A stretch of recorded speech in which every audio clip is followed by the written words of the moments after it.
Hi Beauty Tribe, welcome to Bella C's Beauty. Today I'm going to be showing you a quick tutorial on the best braid pattern for a crochet braid install.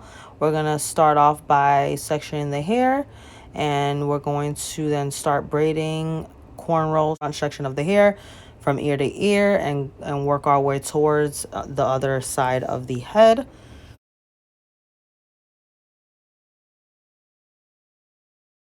So I find the most natural look is to part the front smaller, and then the back could be bigger because that's not, no one's going to see the back of the head necessarily, but the front, you want to make sure you make those braids nice and small and neat so that way it can have a more natural look and finish to your install.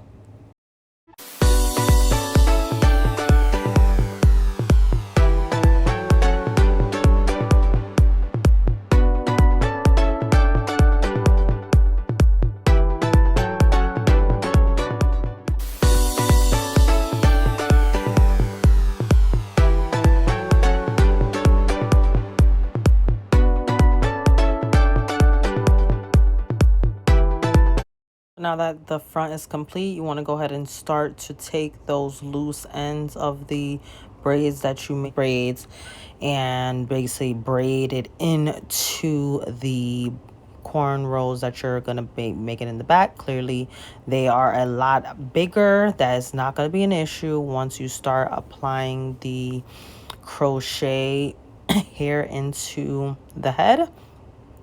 The type of hair that we're using is curl, so basically you're not going to have to do them as close, so that's why you don't necessarily have to have a close braid pattern.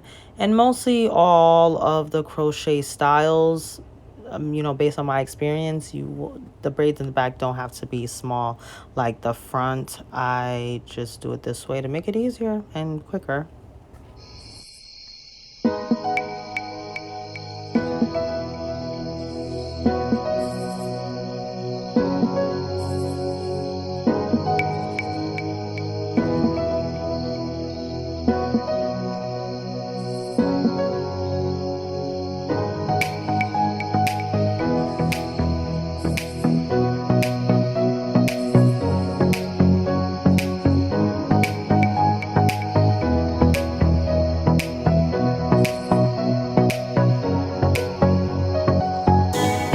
Going to be using Sensationnel Jamaican Bounce hair, crochet hair specifically, purchased from my local beauty supply.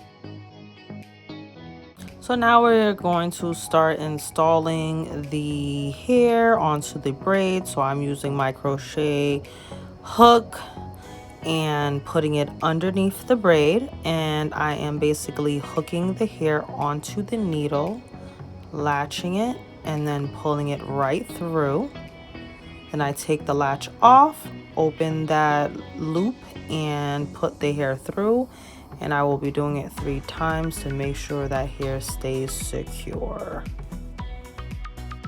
Now, as I continue down this braid, I am actually I'm actually placing them very closely, because in the front you want to make sure it has the most natural look and feel. You don't want to see any braids.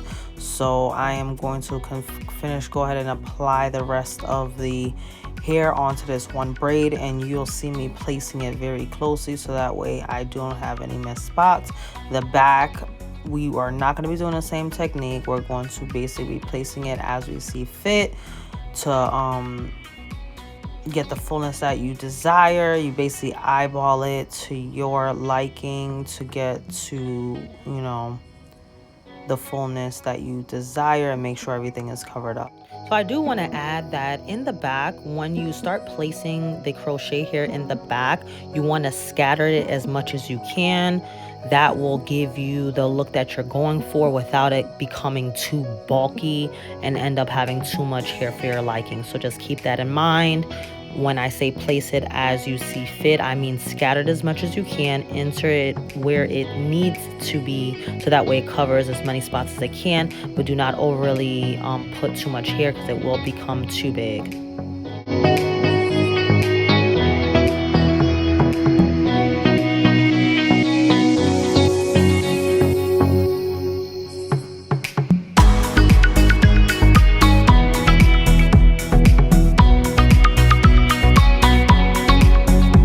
So I'll just be continuing the process of applying the hair onto the braids, and once I'm complete with adding all the hair, that's when you want to go ahead and cut it and shape it to the desired style for the clients.